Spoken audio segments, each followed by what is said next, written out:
Si tienen sus Biblias, seguimos nuestro estudio en Colosenses capítulo 2. Nuestra dificultad para interpretar el Nuevo Testamento muchas veces se debe a nuestra ignorancia del Antiguo Testamento. Leemos de conceptos, por ejemplo, como la redención, la circuncisión, la propiciación, y ya que no tenemos un concepto claro de lo que esos conceptos significan en su sentido literal y físico en el Antiguo Testamento, no comprendemos su dimensión espiritual y eterna en el Nuevo Testamento. Y hoy en nuestro pasaje en Colosenses 2, Pablo habla de dos conceptos, la circuncisión y la propiciación.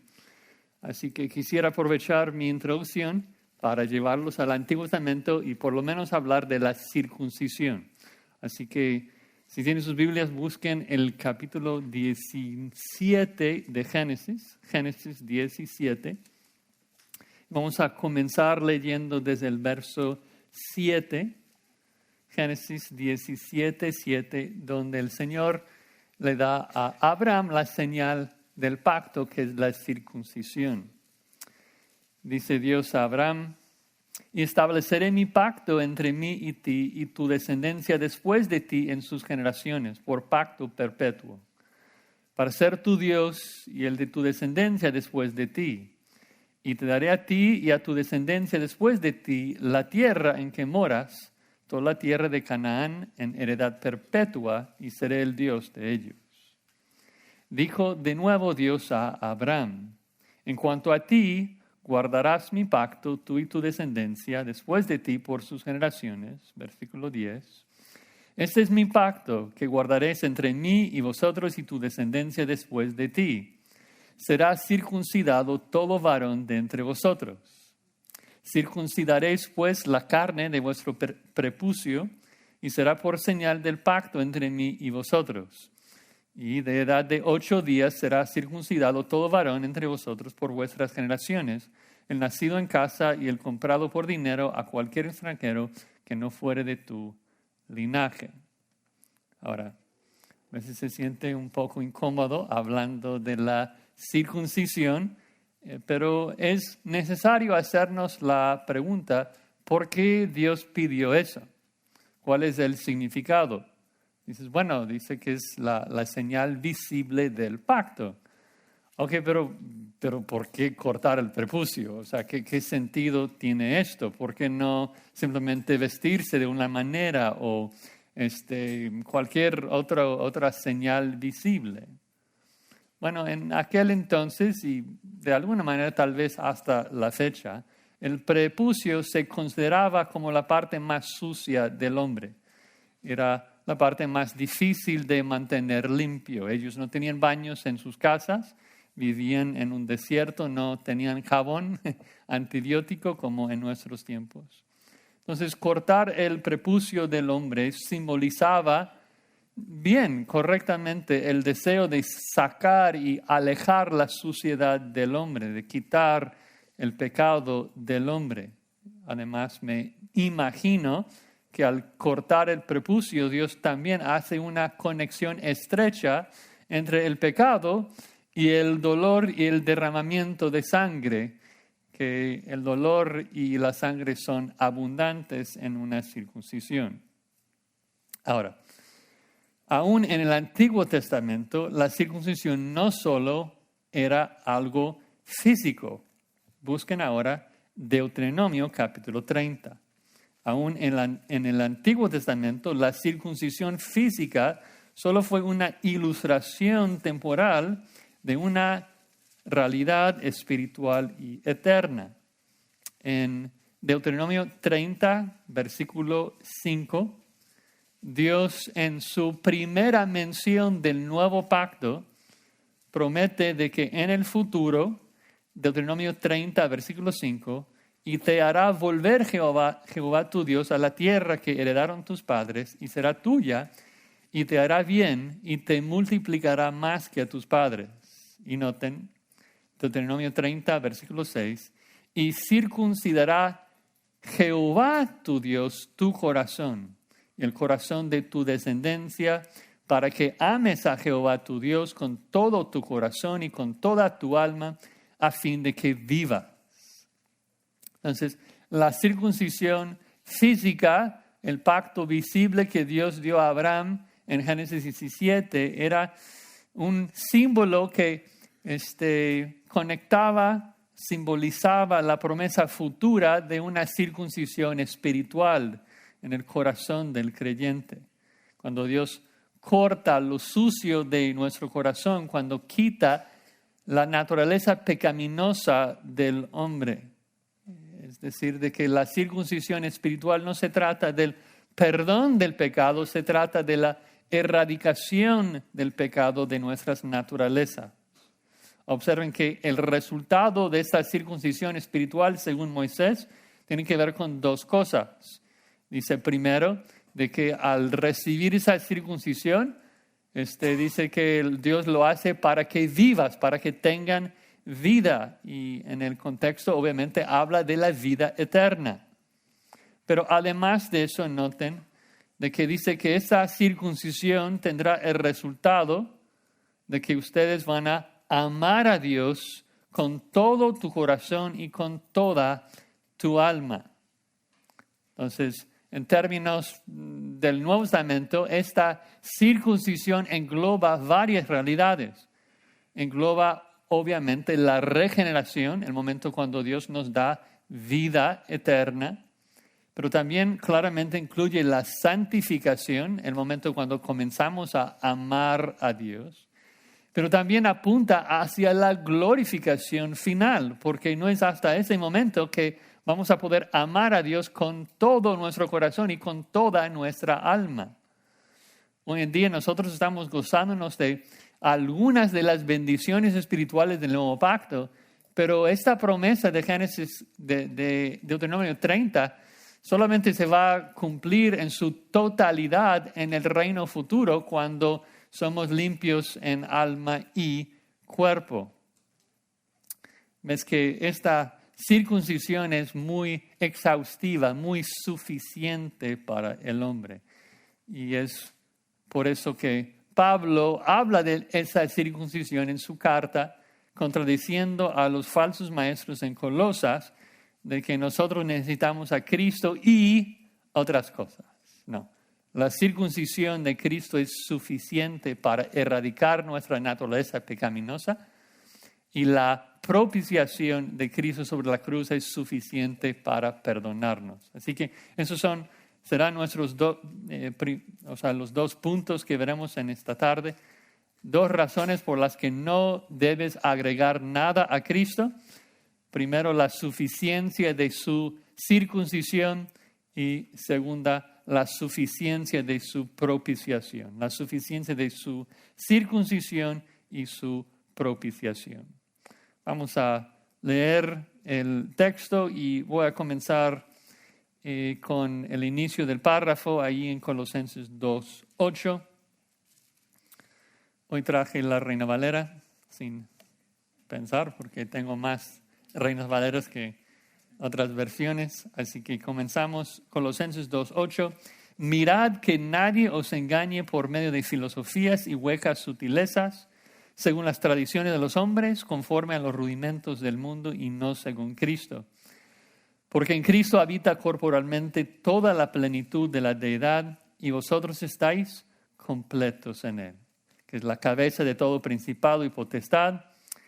Y aquí comienza nuestro texto hoy. En Él también fuisteis circuncidados, con circuncisión no hecha a mano, al echar de vosotros el cuerpo pecaminoso carnal en la circuncisión de Cristo, sepultados con Él en el bautismo, en el cual fuisteis llamados, también resucitados con Él, mediante la fe en el poder de Dios que le levantó de los muertos.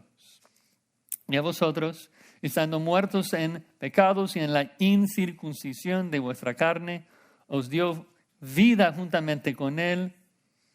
Y ahora comienza a hablar de la propiciación, perdonándoos todos los pecados, anulando el acta de los decretos que había contra nosotros, que nos era contraria, quitándola de en medio y clavándola en la cruz. y despojando a los principados y a las potestades, los exhibió públicamente, triunfando sobre ellos en la cruz. Y luego sigue, por tanto, nadie os juzgue. El punto de nuestro pasaje es para ver nuestra suficiencia y no sentir amenazados cuando los falsos dicen, necesitas a Cristo y dicen, no, la circuncisión que Cristo obró en mí y la propiciación que Cristo obró en la cruz es suficiente. Yo no necesito nada más. Vamos a orar antes de entrar en la exposición del pasaje. Padre, como siempre, te rogamos que nos ayudes a venir a tu texto con mentes purificadas por tu perdón. Oramos que tu Espíritu Santo nos ayude a identificar pecado en nuestras vidas para poder confesarlo y arrepentirnos y buscar tu rostro. Como siempre, Padre, queremos ver tu gloria que resplandece solamente en la faz de nuestro Señor Jesucristo revelado en tu palabra. Así que pedimos tu ayuda en el nombre de Cristo. Amén. Entonces comienza el verso 11 diciendo que también en Él, ustedes fueron circuncidados o fuiste circuncidados. Cada cristiano, según este versículo, ha sido circuncidado por Cristo. Su corazón ha sido circuncidado. Pablo dice que es una circuncisión no hecha a mano y que fue una que se define como quitar el cuerpo de la carne mediante la circuncisión de Cristo. No es una circuncisión física, es espiritual y fue llevado a cabo por Jesucristo. Final del versículo 11, mediante la circuncisión de Cristo. Y es importante subrayar aquí de que es algo que el hombre no puede producir en sí mismo. Es una obra soberana de Cristo. Tú no tienes la capacidad de circuncidar tu corazón. Es una obra espiritual que solamente Dios puede obrar. Tú necesitas recibir esa vida de parte de Dios, como hemos visto en Juan muchas veces. Dios inicia la salvación por su gracia. Entonces, Dios también en el Antiguo Testamento habla mucho de esto, de la incapacidad humana de obedecerle, y usa esa ilustración de que los israelitas tenían corazones incircuncidados, que se portaron como incircuncisos. Levítico 26:41 es un ejemplo de esto, de que tenían corazones pecaminosos. En otras palabras, sus cuerpos eran circuncidados, pero sus espíritus no. Y como vimos también en Deuteronomio 30, la circuncisión espiritual es algo que solamente Dios puede hacer. Entonces, en el versículo 11, cuando dice que Él echó de nosotros el cuerpo de carne, lo pecaminoso en nosotros, eso no habla del perdón de Dios. Esto lo va a hablar después, en la propiciación. La circuncisión tiene que ver con una transformación interna, que Dios nos da vida en el hombre interior y mata nuestra naturaleza pecaminosa. Nos da deseos limpios. Claro que en este momento nosotros seguimos pecando, porque nuestros espíritus, aunque son nuevas criaturas y han sido revivificadas, siguen encadenados dentro de un cuerpo físico habituado al pecado. Por eso esperamos la glorificación todavía. Pero por dentro, en nuestra alma, somos circuncidados, somos nuevas criaturas, porque Dios quitó la parte pecaminosa de nuestra carne en sentido espiritual. Nos ha capacitado ahora para obedecerle, para amarle. Y esto es parte clave del argumento de Pablo en contra de los falsos maestros y sus decepciones y sus mentiras, que decían que necesitas a Cristo y también de mis trucos y cumplir con esos ritos y que necesitas hacer otras cosas. Y Pablo dice, no, Por dentro tienes todo lo que necesitas para no pecar. No necesitas no tocar tocino o tratar duramente a tu cuerpo. No, nada de esto sirve. Todo lo que necesitas para luchar contra tu pecado lo tienes. Dios ha circuncidado tu corazón. Si tú pecas es tu culpa, porque Dios ya ha hecho todo el trabajo que necesitas en tu hombre interior. Tienes una alma purificada que anhela amar a Dios, aunque otra vez, nuevamente, habita dentro de un cuerpo pecaminoso. Y Pablo, recuerdan, habla de esa lucha en Romanos 7. Dice que en mi interior deseo obedecer la ley de Dios, porque Cristo había circuncidado su corazón. Pero dice, aunque el querer hacer el bien está en mí, el hacerlo no. Dice, en el hombre interior me deleito en la ley de Dios, y cito Romanos 7:23, pero veo otra ley en mis miembros que se revela contra la ley de mi mente y que me lleva cautivo a la ley del pecado que está en mis miembros. Miserable de mí, ¿quién me librará de este cuerpo de muerte? Entonces está hablando de que en su interior se deleita en la ley de Dios, ama a Dios, pero sigue pecando, porque habita en un cuerpo pecaminoso, con un cerebro pecaminoso, y lo lamenta. Está frustrado como todo cristiano. No obedecemos como queremos obedecer. Hay una lucha. Pero el punto de Pablo es de que mi corazón espiritual, tu alma, ya fue purificada, ya fue circuncidada. Y tiene la capacidad de obedecer, ¿no? Y es algo muy, muy importante. Tenemos que enfatizar eso. A veces en la iglesia solamente hablamos del perdón de Dios. Y claro, esto es importante. Pablo lo va a explicar en la propiciación en unos segundos.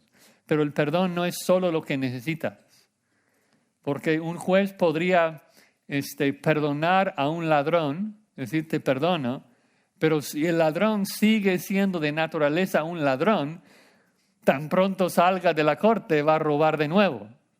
Entonces necesita un nuevo corazón, y eso es lo que Dios ha hecho. Ha circuncidado nuestros corazones para que podamos amarlo y vivir, ¿no? Aún hoy, antes de recibir nuestros nuevos cuerpos, ¿no? Tenemos esa capacidad de obedecer, porque Dios está santificándonos. Obviamente en el futuro promete terminar la obra, transformarnos por completo, glorificarnos en alma y cuerpo. Pero el punto de Pablo aquí es de que debido a la circuncisión que Cristo obró en nosotros, tenemos la capacidad, la suficiencia, todo lo que necesitamos para pelear contra nuestro pecado. Y como dije, en particular en el contexto de pelear contra los falsos maestros que estaban juzgando a los cristianos, diciéndoles lo que podían comer y lo que podían beber y qué días debían festejar.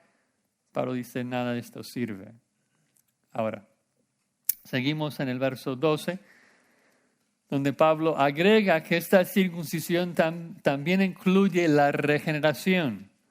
La verdad de que recibimos vida con esa circuncisión. Nota en el versículo 12, habiendo sido sepultados con Él en el bautismo, en el cual también han resucitado con Él por la fe en la acción del poder de Dios, que lo resucitó de entre los muertos. Y cuando ustedes estaban muertos en sus delitos y en la incircuncisión de su carne, Dios les dio vida juntamente con Cristo. Ahora, Pablo habla de un bautismo acá, de ser sepultados y ser resucitados. El bautismo que Pablo menciona acá no tiene nada que ver con, bueno, sí tiene que ver, pero no es el bautismo con agua que nosotros hacemos después de este bautismo, que es un bautismo del Espíritu. El bautismo en agua simboliza e ilustra el bautismo del Espíritu que cada cristiano recibe en su circuncisión, ¿no? nos dice que todos hemos sido sepultados y resucitados con Cristo. Ese es el verdadero bautismo del Espíritu. Si tú estás en Cristo, entonces ya has experimentado este bautismo y no necesitas otro, porque este bautismo que recibiste es suficiente. Es todo lo que necesitas. Moriste con Cristo y fuiste resucitado con Cristo. Habla de la vida espiritual que recibiste en la regeneración, porque trata de dos verdades, la muerte y la resurrección. La muerte habla de la muerte de nuestro viejo hombre, que murió en la cruz. Cuando Cristo murió en la cruz, Pablo dice, Gálatas 2:20, con Cristo estoy juntamente crucificado. El viejo Josías murió allí, ¿no? Ya no vive. Es una verdad linda y muy importante comprender de que nosotros ya morimos. Nuestros viejos hombres ya se han muerto. Me da tanto consuelo pensar en esto, porque yo sé que merezco morir. Cada vez que peco, tu mente te recuerda de que tú mereces morir por ese pecado. La paga del pecado es muerte. Pero nosotros podemos decir con Pablo, claro, merezco morir, pero ya morí. Ya morí por ese pecado. Ya fui crucificado por ese pecado. Porque Cristo fue crucificado por mí. Es lo que Colosenses 2:12 dice, que fui sepultado con Él. Además, no solamente fuimos sepultados, sino que también fuimos resucitados. Esto habla de que no solamente el viejo hombre fue matado, ahora un nuevo hombre recibió vida, un nuevo Josías, una nueva alma. Y es algo asegurado, porque nuestra resurrección es tan segura como la resurrección de Cristo. Pablo nos explica en 1 Corintios 15 de que la resurrección de Cristo fue las primicias de nuestra resurrección. Y podemos estar seguros de que Pablo está hablando de ese bautismo del Espíritu y no el bautismo con agua, porque noten de que dice de que fuimos sepultados y resucitados mediante la fe en el poder de Dios que le levantó. Estamos hablando de un bautismo que recibimos por fe en el Evangelio. Si creemos en la muerte y la resurrección de Cristo, estamos entregando nuestras vidas, nuestras almas a Dios, básicamente diciéndole a Dios, sé que tú tienes poder para resucitarme de los muertos, porque ya resucitaste a tu Hijo, mi Señor y Salvador. Y Pablo quiere hablar aún más de esta verdad de la muerte y resurrección, así que lo repite. Los versículos 13 y 14 siguen con el mismo tema usando otras ilustraciones. Noten el versículo 13 habla y establece que no teníamos esperanza, estuvimos muertos. Claro, ¿qué esperanza tiene un cadáver para poder vivir? No tiene ninguna esperanza. Y Pablo nos explica, noten en el versículo 13, las dos maneras en que estuvimos muertos. Dice que estando muertos en pecados y en la incircuncisión de nuestra carne. Nuevamente tenemos esos dos conceptos de que tenemos pecados que deben ser perdonados y tenemos un segundo problema que es de que tenemos corazones incircuncidados, ¿no? Que éramos pecadores de corazón de nacimiento y comprendemos esto, lo hablamos mucho, de que pecamos porque somos de naturaleza pecadores, ¿no? El niño no aprende a pecar, el niño ya nace sabiendo cómo pecar. Por eso es necesario no solamente el perdón de nuestros pecados, sino también la circuncisión, recibir una nueva naturaleza. Y Dios nos ha dado esa capacidad para obedecerle. Y como ya he mencionado, esto va totalmente en contra del mensaje de los falsos, que decían que necesitamos a Cristo y todas las cosas que veremos en el resto del capítulo 2, que Pablo va a hacer lucha, va a hacer guerra en contra de los que decían que los estaban juzgando en bebida y en comida, en días de fiesta. Dice, nadie os prive, afectando humildad y culto a los ángeles, gente vanamente hinchada por su mente. Pablo dice, no, Cristo es todo lo que necesitamos. Lo único que nos falta es quitar esos cuerpos físicos y recibir cuerpos nuevos. Pero por dentro tenemos ya la capacidad de amar a Dios perfectamente. Y debemos celebrar esto y dar gracias a Dios. Debemos descansar en esto, de que Dios nos ha hecho nuevas criaturas y que por dentro tenemos un poder que muchas veces no creemos, ¿no? Caemos en pecado porque dudamos del poder de Dios que habita y mora en nosotros. Y tenemos que decir amén a lo que Pablo nos está diciendo aquí. Que nosotros como cristianos hemos sido circuncidados. Dios ha quitado nuestra naturaleza pecaminosa de nuestra alma. Y tenemos la capacidad de pelear contra el pecado de nuestro cuerpo y vivir en santidad. Bueno, segunda razón que Cristo es suficiente para nosotros, vemos ahora la suficiencia de su propiciación. La segunda mitad del versículo 13. Y como hice en mi introducción, ahora quiero tomar un paso atrás y regresar al Antiguo Testamento para hablar un poquito sobre la propiciación. ¿Qué es la propiciación? La propiciación habla de aplacar la ira de alguien, normalmente a favor de otra persona. Es satisfacer la ira normalmente de un Dios en el contexto de los tiempos del Antiguo Testamento. Y la forma que propicias a ese Dios es a través de la muerte de un sustituto, la propiciación vicaria.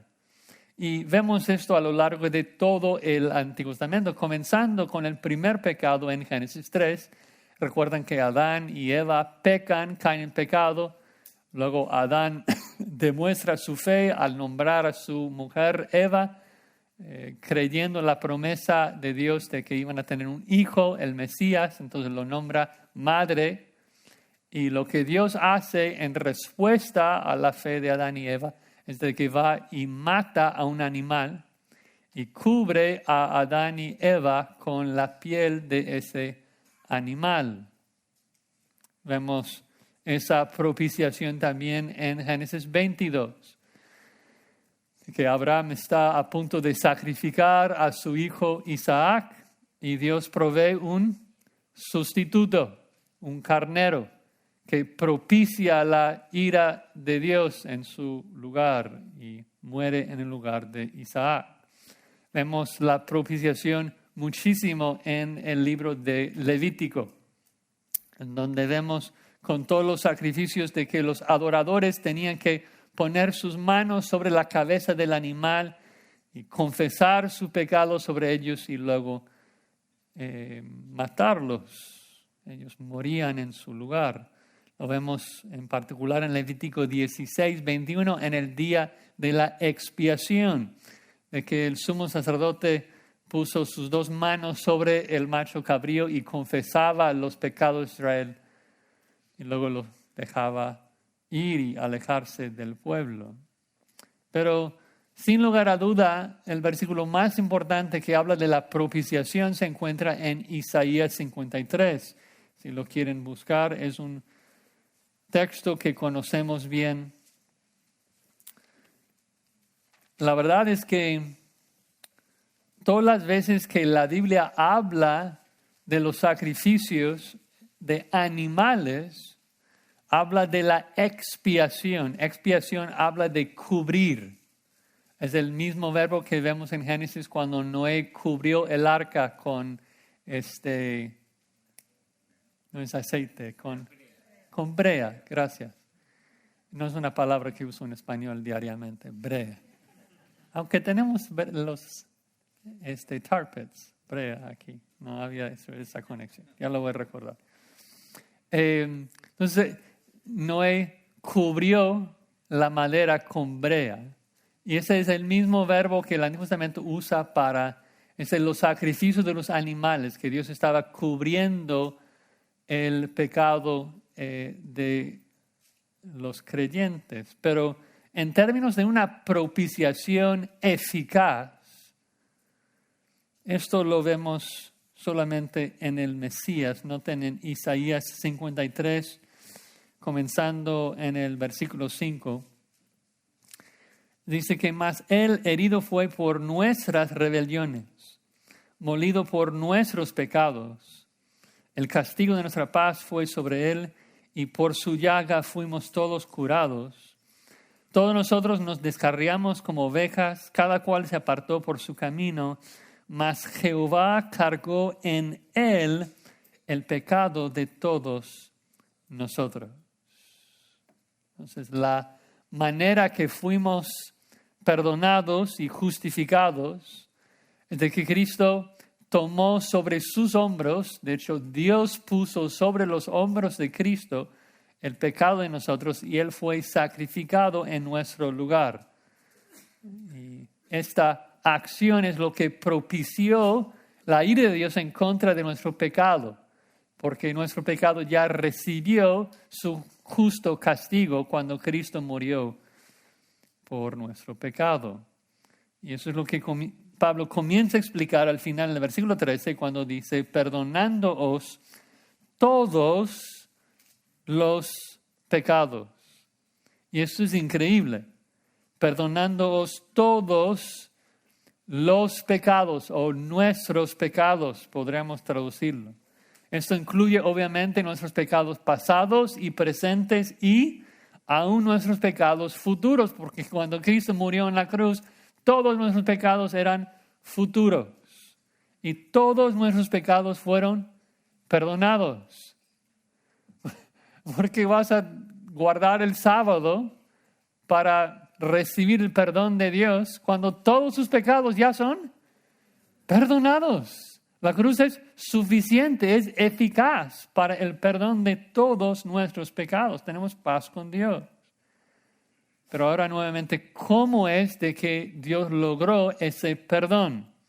Y eso es lo que Pablo va a explicar comenzando en el verso 14, cuando dice que la forma que nos perdona fue al anular el acta de los decretos que había contra nosotros y que nos era contraria, quitándola de en medio y clavándola en la cruz.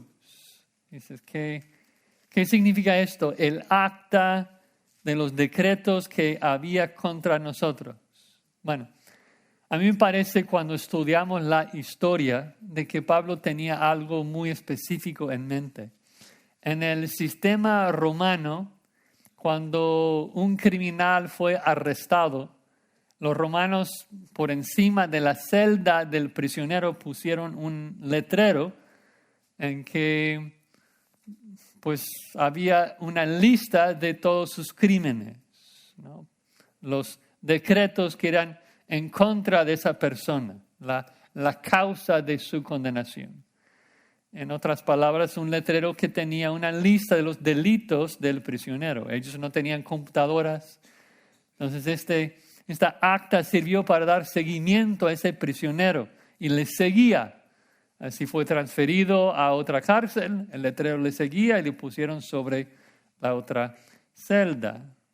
Y sabemos también de que si un prisionero cometía un delito de muerte, los romanos queriendo pues hacer un ejemplo de esa persona, crucificaron a la persona enfrente de la ciudad y pusieron ese acta con la lista de sus delitos sobre la cruz, para que todo el mundo pudiera ver de que este hombre está sangrando, está gritando, está sufriendo y está muriendo. ¿Por qué? Porque robó del gobernador. Bueno, si tú ves esto, Así, pues yo no jamás voy a robar del gobernador si así me voy a quedar crucificado. Ahora, seguramente saben a dónde va Pablo con esto. Y cuando Cristo fue arrestado y cuando fue condenado a la muerte, su delito, según los judíos, lo que ellos querían que Pilato pusiera sobre su cruz, fue de que pretendía ser el rey de Roma, que sí era un delito de muerte. Pero Pilato supo que no era cierto, pero queriendo deshacerse de la multitud, aprobó la crucifixión, pero ya que odiaba a los judíos, entonces se burla de ellos y pone sobre la cruz de Cristo, Marcos 15, 26 dice, y el título escrito de su causa, la causa de su condena, era el Rey de los Judíos. Es decir, no hubo ninguna mención de ningún delito, de la razón de la crucifixión. Y Pablo básicamente nos dice, Pilato no supo qué delito poner sobre la cruz del Calvario, porque Dios ya había puesto mi acta ahí. Dios ya había puesto tu acta, tu lista de todos sus pecados ahí en la cruz. Y Cristo murió como un criminal por tus pecados y por mis pecados. Y así fuimos completamente perdonados, porque Cristo murió como nuestro sustituto para propiciar la ira de Dios. Dios es un Dios airado en contra del pecado. Es un juez justo que tiene que castigar al pecado. Nosotros merecemos recibir una muerte eterna por lo que hemos hecho.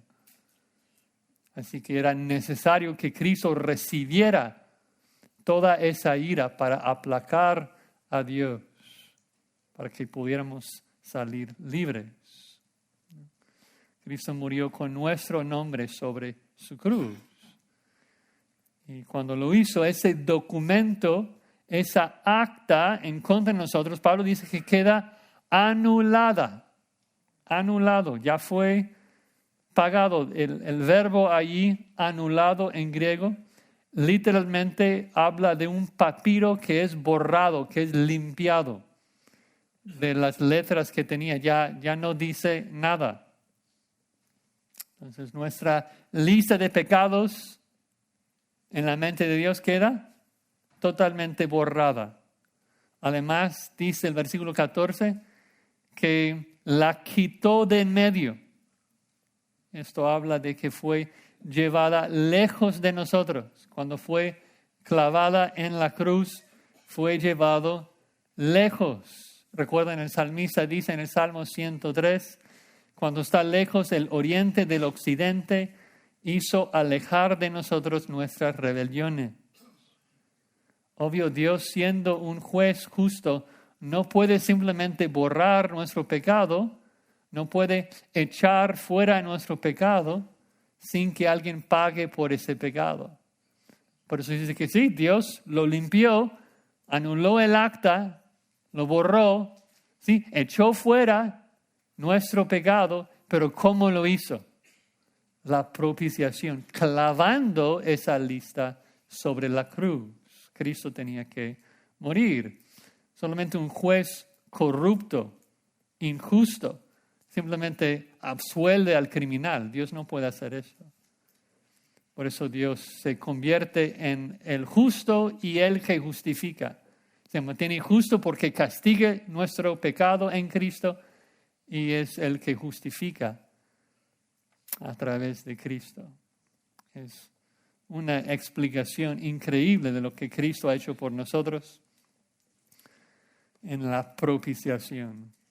Y demuestra su victoria y la eficacia de esa expiación, esa propiciación, en el versículo 15, cuando dice, despojando a los principados y a las potestades, los exhibió públicamente, triunfando sobre ellos en la cruz.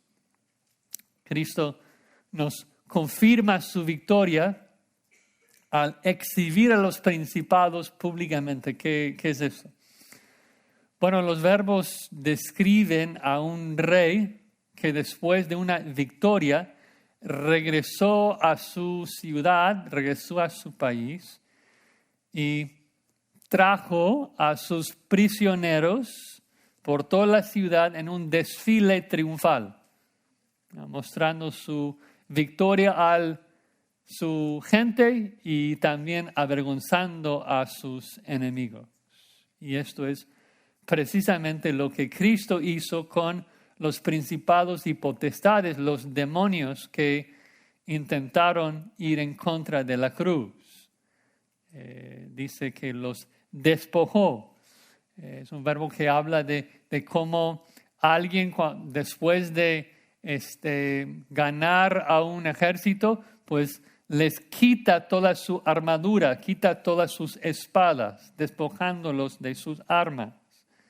Y luego dice que los exhibió públicamente. Habla de guiarlos en un desfile victorioso por la ciudad, avergonzándolos y anunciando su victoria.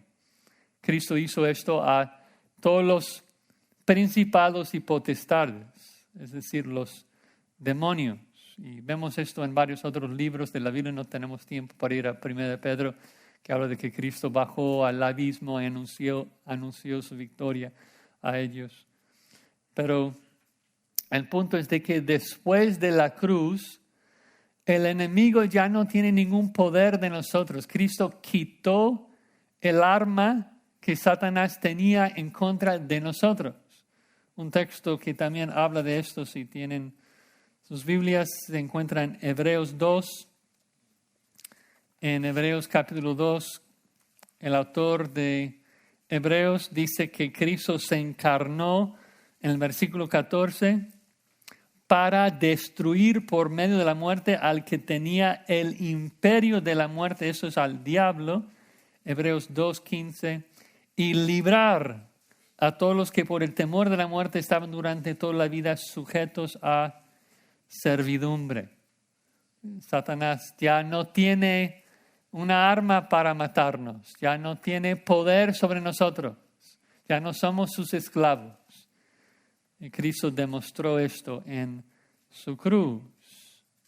Y esto nuevamente avanza mucho el argumento de Pablo en este libro, porque los falsos maestros estaban animando a la gente incluso a adorar a los ángeles. El versículo 18 menciona el culto a los ángeles.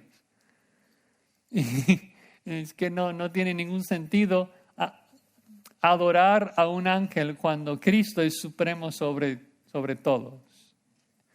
Es victorioso, es suficiente y su obra de perdonarnos es totalmente suficiente. Bueno, la exhortación que viene después en el versículo 16 es que entonces no debemos ser juzgados por nadie. Ya vimos también en el versículo 8. Mirad que nadie os engañe. No escuchemos, hermanos, filosofías y otras ideas dándonos a entender de que necesitamos a Cristo y algo más. No, imposible.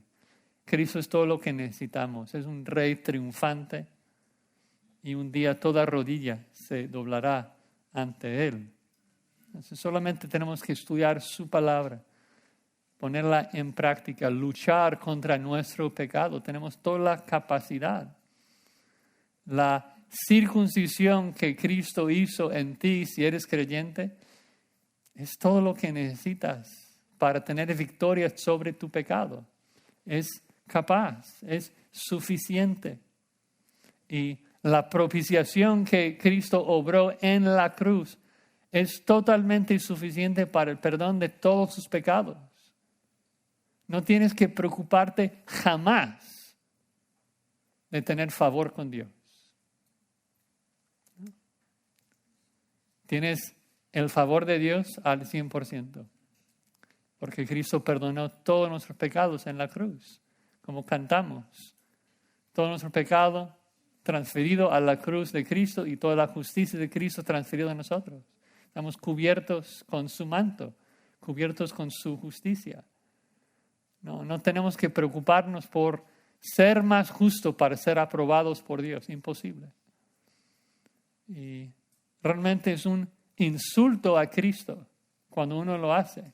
No es algo trivial. Cuando alguien busca ser agradable a Dios en el sentido de ser aceptado por Dios por sus propias obras, es escupir la cruz y creer de que fue insuficiente, que no fue capaz de perdonarnos. Y esto es feo delante de Dios. La circuncisión que nos hizo, suficiente. La propiciación que nos hizo, totalmente suficiente. Confiemos en eso, hermanos. Vamos a terminar en una oración, pero antes de orar, como siempre, pues orando que si hay alguien aquí que no conoce esa circuncisión, que no sabe lo que significa tener un deseo correcto de amar a Dios. Si hay alguien aquí que todavía no conoce el perdón de Dios, el saber que sus pecados le son perdonados, hoy puedes pedir ese perdón y Cristo te salva.